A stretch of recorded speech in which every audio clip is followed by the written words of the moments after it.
제주도 갈 돈으로 동남아 가지. 그걸 확인하기 위해서 9개 코스를 다 즐기는데 들어간 금액을 살펴보면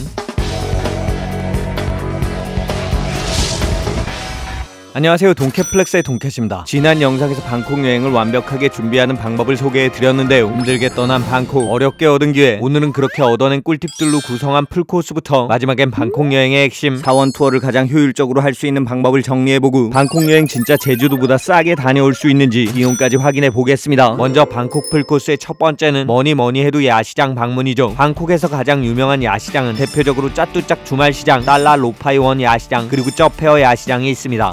야시장이 규모가 제일 크잖아. 그렇긴 하지만 주말에만 열린다는 게 단점. 달란 로파이원 야시장 역시 주말에 열리고 방콕 도심에선 꽤나 멀다는 게 단점이에요. 그렇기 때문에 가장 만만하게 추천할 수 있는 곳은 바로 쩌페어 야시장. 이곳은 도심 중심부에 위치해 있고 MRT 프라람 9역에서 아주 가깝고 평일에도 운영을 해요. 근데 쩌페어 야시장이 조만간 멀지 않은 곳으로 이전한다는 소식이 있어요. 그러니까 혹시라도 장소를 이전해서 오픈하면 제가 이 영상에 고정 댓글로 남겨두겠습니다. 야시장의 핵심은 쇼핑, 먹거리, 그리고 분위기를 느끼는 거. 그런데 실컷 구경하다 보면 화장실 이용이 필요해요. 이렇게 위에서 보면 저쪽이 화장실. 하지만 막상 시장 가운데 있으면 방향을 찾기가 엄청나게 어려워요. 왜냐? 위치를 안내하는 간판의 방향이 틀린 경우가 많습니다. 실컷 헤매다가 힘들게 화장실을 찾고 나면 이거 어떻게 들어가야 돼? 시장 내부의 화장실은 유료. 무조건 5바트짜리 동전 하나를 넣고 들어가는 방식이에요. 난 좀 깔끔한 게 좋은데. 그런 분들을 위한 꿀팁, 방콕엔 쇼핑몰이 엄청나게 많아요. 그러니까 시장에 방문하실 땐 미리 근처의 쇼핑몰이나 마트를 찾아두세요. 현재 쩌페어 야시장이 위치한 바로 옆에는 센트럴 플라자 라마9이란 쇼핑몰이 있는데 여긴 당연히 깨끗한 무료 화장실이 있고 쇼핑부터 프랜차이즈 맛집까지 잘 정리되어 있습니다. 난 야시장도 구경할래. 난 편안하게 쉬고 싶은데. 이렇게 일행의 의견이 갈려도 잠깐씩 시간을 나눠서 쓸 수 있는 꿀팁이에요. 그리고 여기서 야시장 관련 꿀팁 하나만 더. 먹거리는 주로 익힌 음식 위주로 드시고 해산물은 피하세요. 방콕 여행 식중독 사례의 대부분이 디너 크루즈와 야시장 먹거리, 그중에 해산물을 드신 경우가 굉장히 많아요. 오랜만에 시간 내서 온 여행, 혹시라도 배탈 나서 망치면 안 되니까 이런 부분은 조심하시면 좋겠죠. 방콕의 먹거리 관련해선 제가 나중에 영상 한 편으로 정리해 보는 걸로 하고 그냥 좀 깔끔한 곳으로 가자. 방콕 풀코스의 두 번째, 삐까번쩍한 쇼핑몰로 가볼게요. 무엇보다 BTS 프롬퐁역 근처에 차례로 3개의 쇼핑몰이 쭉 지어졌는데 각자 개성이 있어요. 가장 큰 형님은 1997년생 엠포리움. 근데 이곳은 고급스러운 명품 매장 위주니까 관광객들은 가볍게 패스. 바로 건너편에 있는 2015년생 엠커티어로 입장. 여긴 쇼핑몰 중앙에서 정원 산책을 즐길 수 있어요. 사진도 남기고 쇼핑도 할 수 있는, 에이, 한국에 비해서 크게 다르지도 않네. 방콕에서만 느낄 수 있는 특별한 매력. 저기 보이는 막내 엠스피어로 가볼게요. 이놈은 프롬퐁역에서 스카이워크를 통해 연결이 되어 있습니다. 무려 2023년 12월에 오픈한 따끈따끈한 쇼핑몰. 지금 현재 방콕에서 가장 핫한 곳이에요. 무엇보다 5층의 M 원더구역으로 올라가면 내가 바로 방콕이다. 젊은 감성과 화려함이 어우러진 공간이 나와요. 색색깔의 조명들과 세련된 분위기, 여기저기서 울리는 라이브 뮤직까지. I love you baby and if it's quite alright I need you baby 그만 더 lonely night. 카오산 로드에서 벌어지는 광란의 파티 느낌은 아니지만 시원하고 안전하게 젊은 공기를 마실 수 있는 곳. 거기다 푸드코트엔 핫한 프랜차이즈 식당과 매장들이 자리 잡고 있기 때문에 식도락을 즐기기에도 괜찮은 곳이에요. 시간이 넉넉한 분들은 엠쿼티어와 엠스피어 모두 둘러보시고 시간이 부족해서 한 군데만 가야 된다면 전 무조건 엠스피어를 추천해요. 그리고 여기서 꿀팁 하나 더. 일반적으로 방콕의 쇼핑몰은 인포메이션 센터에서 투어리스트 카드를 발급해줬는데 할인이 가능한 곳들이 있으니까 이 부분도 잘 활용하시면 좋아요. 야시장이랑 쇼핑몰까지 한 방에 해결할 순 없나? 그런 분들을 위한 세 번째 코스이자 방콕의 필수 코스, 야시장과 쇼핑과 관광의 엄청난 뷰까지 한 방에 즐길 수 있는 장소, 아이콘 시암이 기다리고 있습니다. 이곳은 아무 생각 없이 가면 굉장히 헤맬 수도 있는 장소. 제가 포인트를 정확하게 짚어드릴게요. 먼저 쇼핑몰 지하에 야시장 컨셉의 쑥시암이 있어요. 야시장의 핵심은 분위기. 가격은 야시장보다 훨씬 비싸니까 여기선 쇼핑보다 분위기만 살짝 즐겨주시고 바로 3층으로 올라가세요. 그쪽에 야외 정원이 있는데 아까 보신 앵쿼티어보다 조금 더 화려하고 번쩍거리는 느낌. 사진 좀 찍으면서 분위기를 끌어올린 다음 6층으로 올라가면 식당가가 기다리고 있습니다. 나 배 안 고픈데. 상관없어요. 천장에서 떨어지는 엄청난 물줄기, 근사한 분수의 모습은 아이콘 시암에서 꼭 봐줘야 하는 감상 포인트예요. 아빠 지루하고 심심해요. 어린 친구들 위해서 엄청난 규모의 키즈 카페 메가 하버랜드도 자리 잡고 있는데 요금은 좀 비싸지만 아이들은 정말 재밌게 노는 곳. 마지막으로 7층에 있는 나팔라이 테라스로 나가시면 번쩍번쩍한 분위기를 뚫고 근사한 짜오프라야 강의 야경을 바라볼 수 있습니다. 그야말로 방콕의 매력을 하나의 쇼핑몰에 모아뒀죠. 그리고 아이콘 시암의 하이라이트이자 백미, 저녁 시간에 진행하는 분수쇼가 있어요. 이쪽이 따뚜루뚜루뚜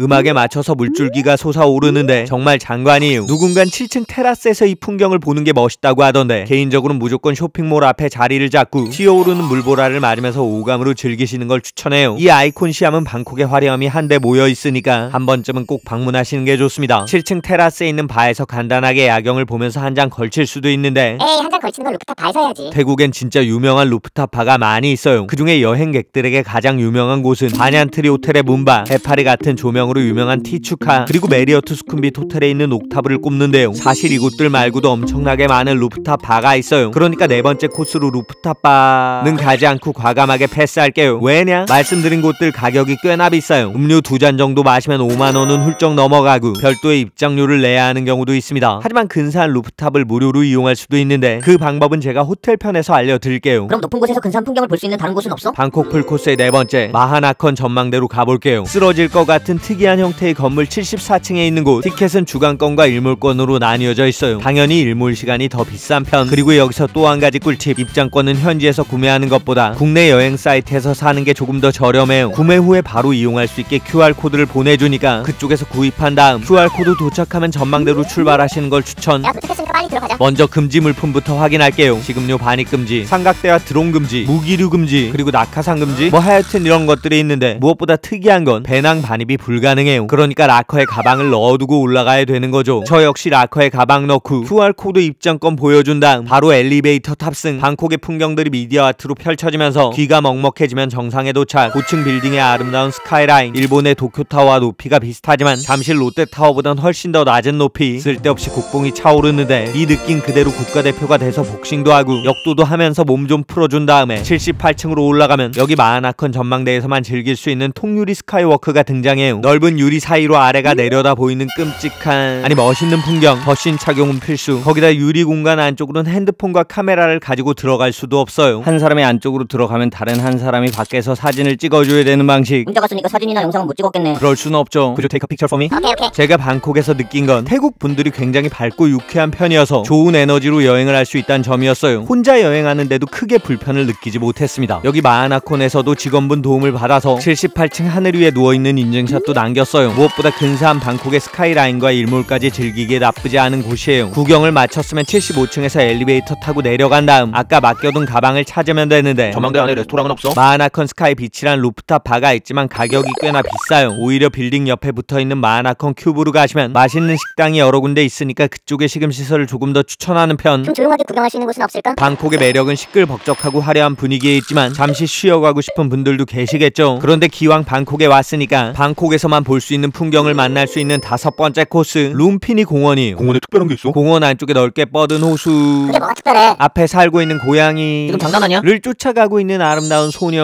뭐 하자는 거지? 말고 진짜 특별한 놈. 저기 물에서 스멀스멀 보이는 흔적, 바로 커다란 악어처럼 생긴 모랑 도마뱀이에요. 진짜 엄청난 크기의 도마뱀이 이 룸피니 공원 연못에 살고 있는데 무조건 물가 쪽을 따라 걷거나 사람들이 모여있는 곳으로 가면 만날 수 있는 놈. 공원 자체는 특별하지 않지만 이렇게 가까운 거리에서 녀석을 만날 수 있는 건 너무나 특별한 경험이죠. 만약에 이동 동선에 룸피니 공원이 있거나 숙소에서 가깝다면 아주 좋은 구경거리예요. 난 공원 갈 시간 없어. 친구들이랑 부모님 선물 사야 되는데. 호랑이 연고도 사야 되고, 꿀도 사야 되고, 건과일도 사야 되고, 태국 과자도 사야 되는데. 일반적으로 많은 분들이 선물 대량 구매를 위해 들리시는 6번째 코스는 바로 빅시마켓, 한국의 대형 마트 같은 곳인데 사람이 무지하게 많다는 게 단점이에요. 하지만 여러가지 품목을 함께 구매할 수 있고 시식도 해볼 수 있다는 건 큰 장점. 인기 상품만 대량으로 구매하실 분들은 근처에 빅시마켓 검색해서 다녀오시는 것도 괜찮아요. 아직 못 가본 곳이 있잖아. 가장 중요한 걸 빼먹었잖아. 맞습니다. 방콕 여행에서 절대 빠질 수 없는 곳. 방콕 여행의 하이라이트. 아이던이던 혼자 갔던 커플끼리 갔던 친구끼리 갔던 간에 방콕에서 무조건 들리는 사원 투어. 무엇보다 꿀팁이 필요한 곳이에요. 먼저 절대 빠질 수 없는 태국 풀코스의 7번째는 태국 왕궁에 있는 와프라케우 사원이에요. 이곳은 왕궁 행사가 있는 날은 문을 닫는 경우도 있으니까 방문 전에 무조건 들어갈 수 있는지 확인이 필요해요. 입장료는 500바트, 한국 돈 2만원 정도. 입구 쪽에 있는 자동 판매기로 간단하게 구매할 수 있습니다. 그리고 여기서 주의하실 점, 지난 영상에서 말씀드렸듯이 사원은 복장 규제가 있으니까 긴 바지 챙기시고 나시티 입지 마시고 물 한 병도 챙기세요. 야, 사람이 왜 이렇게 많냐? 어디부터 봐야 돼? 왕궁에 들어가서 멘붕에 빠지지 않기 위해 가이드 팜플렛은 필수. 들어가면 바로 나타나는 게 사원구역인데 중앙에 프라우버석 건물을 중심으로 반시계 방향으로 도는 코스가 가장 효율적이에요. 역사 속의 신화를 그려둔 엄청난 규모의 벽화도 있고 앙코르와트 모형도 있고. 앙코르와트 모형이 왜 태국에 있어? 예전에 라마 4세가 캄보디아에서 이걸 가져오고 싶어 했는데 했는데 캄보디아인들의 반대로 실패. 그래서 만든 일종의 미니어처예요. 섬세함과 화려한 만큼은 대단하죠. 누군가 한 땀 한 땀 빚어냈을 위대한 흔적들, 태국의 도깨비 아크샤들과 황금으로 둘러싸인 조형물, 유리 모자이크로 화려하게 덮여있는 탑들까지. 난 이런 거 재미없는데. 역사에 관심 없는 분들은 빠르게 질려버릴 수 있어요. 왜냐? 미친듯이 더우니까. 에어컨이 나오는 공간도 없고 사람은 많고 그늘은 적어서 쉽게 지칠 수 있습니다. 중간중간 수분 보충은 필수. 사진 찍고 분위기 느끼면서 30분 정도 둘러본 다음 가장 중심에 있는 프라오보솥 본당 건물로 향하세요. 그쪽에 유명한 에메랄드 불상이 있습니다. 신발을 벗고 들어가야 되고 모자랑 선글라스 착용도 금지. 거기다 사진 촬영도 안 되고 사람이 가득 차 있기 때문에 불상을 가까이서 보기도 어려워요. 그러니까 멀리서 불상을 바라보는데 의미를 두시고 불교식 의식도 체험해보시고 화려한 건물들의 섬세함을 느끼면서 사진을 많이 찍으세요. 1시간 남짓 구경하셨으면 사원구역을 나가서 왕궁 쪽으로 가세요. 태국의 전통 양식과 서양 양식이 결합된 건물 앞에서 천천히 산책으로 마무리. 특이하게 걸어가는 근위병들과 함께 퇴장하면 이제 풀코스의 8번째. 와 너무 더운데. 조금만 참고 구글 지도를 켠 다음에 와포사원 검색. 10분을 넘게 걷고 나면 와포사원이 나오는데 입장료는 300바트. 여길 꼭 와야 되는 이유가 뭐야? 들어가는 길에 은은하게 징소리도 한번 울려보고 겨우 이것 때문에 온 거야? 근사한 건물 앞에서 사진도 찍고. 아까 왕궁에서 이런 건 많이 봤잖아요. 굳이 여기서만 볼 수 있는 게 있어요. 메인 건물 위안프라논. 신발을 벗어서 주머니에 넣고 이쪽으로 들어가면 덥고 귀찮고 힘들어도 웬만하면 여기까지 와야 되는 이유가 나와요. 바로 거대 와불상. 높이 15m에 길이 46m. 태국에서 가장 큰 불상인데 이쪽이 머리, 이쪽이 허리, 여기가 발바닥. 진짜 미친 크기에 압도당해서 더위도 잠시 잊을 수 있습니다. 거기다 사원 곳곳에 불상이 무지하게 많은데 그 생김새가 모두 달라요. 왜냐? 라마 1세가 태국 전역에서 모은 불상 중에 가장 근사한 놈들만 추려놨으니까. 즉 태국 최고의 불상들이 한 곳에 직결돼 있는 거죠. 불상도 봤으니까 이제 호텔로 가는 거야? 9번째 코스가 남았어요. 바로 새벽 사운이라 불리는 와다룬. 너무 더우니까 택시 타고 가자. 그러지 마세요. 와다룬으로 이동하는 가장 빠른 길은 따로 있습니다. 다시 와포사원 정문으로 나와서 아까 왕궁에서 걸어올 때 지나쳤던 골목에 멈춰야 돼요. 그리고 안쪽을 보시면 저기 뭐가 있으려나 싶은 곳에 타티엔 선착장이 등장해요. 사실 짜오프라야강 주변의 가장 중요한 이동 수단이 바로 수상버스예요. 수상버스는 크게 오렌지 라인과 블루 라인으로 구분되어 있는데요. 오렌지 라인은 에어컨 없이 천천히 이동하는 완행보트로 정차하는 곳이 조금 더 많고, 블루 라인은 에어컨도 있으면서 빠르게 이동하는 녀석이에요. 정차하는 곳도 적고 가격도 블루 라인이 조금 더 비싸요. 그럼 앞부에서 와다룬 가는 건 오렌지야 블루야? 둘 다 아니고 페리투 와다룬이라고 적혀있는 화살표를 쫓아가세요. 그러면 그쪽에서 오바트를 내고 와다룬으로 가는 수상 보트를 탈 수 있습니다. 이 보트는 그냥 와다룬과 와포 사이를 왕복하는 전용. 멀리 보이는 와다룬 쪽으로 배를 타고 건너가면 후문 쪽으로 입장이 가능해요. 만약 와다룬 사원만 따로 방문하신다면 택시를 타고 정문으로 간 다음 입장을 할 수도 있는데 입장료 200바트를 지불하면 물을 한 병 주시고 팔에 도장도 찍어주세요. 즉 여기 와다룬은 재입장이 가능한 거죠. 규모는 세계 사원 중에 가장 작은 편인데 태국 전통 의상을 대여해서 사진 찍는 분들이 굉장히 많아요. 즉 인생사진을 건지기 위해 많이들 방문하는 곳. 저 역시 사진 몇 장 찍고 나니까 벌써 반나절이 훌쩍 넘었고 뜨거운 태양에 체력은 완전히 방전된 상태. 그러니까 이런 개고생을 방지하는 동켓 추천 사원 풀코스는 왕궁 쪽을 둘러보신 다음에 만약에 체력이 다 떨어졌으면 호텔로 돌아가서 편하게 쉬세요. 그리고 다른 날 와포 사원에 다시 한번 방문해서 구경하신 다음 보트를 타고 와다룬 쪽으로 건너가시는 걸 추천. 난 사원 투어에 이틀이나 쓸 수 없는데. 그런 분들을 위한 또 다른 방법. 왕궁 투어 마치고 와포 사원까지 둘러본 다음 정문 말고 후문 쪽으로 나가세요. 그러면 그쪽에 와다룬 뷰를 가지고 있는 식당과 카페들이 있습니다. 제가 방문한 곳은 위위더 커피 플레이스. 강 건너에서 보는 와다룬 역시 굉장히 아름답고 무엇보다 야경으로 유명한 곳이니까 저녁 시간에 커피숍과 식당에서 구경하는 것도 나쁘지 않은 방법이에요. 사실 여행을 갔을 때 모든 걸 무조건 싹 다 봐야 될 필요는 없습니다. 본인의 취향과 본인의 체력, 함께하는 사람들 컨디션에 따라서 행복하게 즐기면 되는 거죠. 저 역시 다음에 간다면 가족들과 아주 완벽한 풀코스로 여행을 진행할 수 있을 것 같은데 이쯤에서 제 영상이 많이 달렸던 댓글들, 제주도 갈 돈으로 동남아 가지. 그걸 확인하기 위해서 9개 코스를 다 즐기는데 들어간 금액을 살펴보면 지난 영상에서 말씀드린 항공권 42만원, 제주도보다 2배는 더 비싸죠. 두 번째는 교통비, 4박 5일 택시비 12만원, 지하철 요금 3,500원, 수상버스 요금 200원, 총 12만 3,700원. 이동 거리를 생각하면 제주도보다 저렴한 편. 세 번째 관광비용, 마하나컨 전망대 입장료 35,000원, 세 군데 사원 입장료 총 4만원. 제주도 여러 관광지보다 입장료가 저렴하진 않은데 지금까지 말씀드린 61만 8,700원은 제주도보다 결코 싸다고 할 수 없는 금액. 하지만 그렇다고 많이 비싸지도 않죠. 그러니까 화려하고 아름다운 도시와 사원, 멋있는 야경과 이국적인 분위기를 즐기실 분들은 방콕으로, 대한민국의 천혜 자연을 느낄 분들은 제주도로. 뭔 소리야? 우리 아직 한 발 남았어. 맞습니다. 비용의 차이가 좁혀질 수 있는 엄청난 포인트가 추가로 기다리고 있어요. 바로 호텔 비용과 식비. 그게 방콕 여행의 비용을 줄일 수 있는 장점이에요. 이번에 제가 한국인들이 많이 이용하는 방콕 5성급 호텔을 쭉 둘러봤고 무료로 예약하는 꿀팁도 챙긴 다음에 방콕 맛집에 대한 솔직한 의견까지 정리해두었지만 그 전에 반드시 소개해야 되는 곳이 있어요. 쌀쌀한 날씨에 어울리는 온천, 워터파크, 캠핑까지 한방에 편하게 즐길 수 있는 곳. 올해 새롭게 재탄생한 한국 온천의 성지를 소개해드리면서 여러분이 선물해주신 실버 버튼도 함께 오픈해보는 시간을 가질 테니까 구독, 좋아요, 알람 설정에 댓글까지 많이 부탁드리겠습니다. 방콕 투어가 즐거울 수 있는 가장 큰 이유는 태국 분들의 밝고 긍정적인 에너지 때문이었어요. 며칠 동안 그런 에너지를 잔뜩 전달받으니까 저 역시 긍정적인 기운으로 가득 찼습니다. 그리고 그때쯤 와포사원 근처에서 어머니랑 단둘이 여행 중인 한국분을 만났습니다. 와포에서 와다룬 가는 배를 찾지 못해서 당황 중이었어요. 와다룬 가시려고요? 저쪽으로 가면 되는데 제가 안내해드릴까요? 아, 어머니 모시고 헤매느라 너무 난감했는데 감사해요. 제가 주스라도 한잔 살게요. 밝은 에너지를 받으면 그런 에너지가 남들에게도 전달되죠. 저 역시 돈캐플렉스 영상에서만큼은 구독자 여러분께 항상 좋은 기운만 드리고 싶어요. 날카롭고 차가운 현실의 장막 속 무표정을 없애고 소중한 사람들과 미소를 나누면서 인생의 긍정의 에너지를 키워나갈 수 있는 여러분의 내일을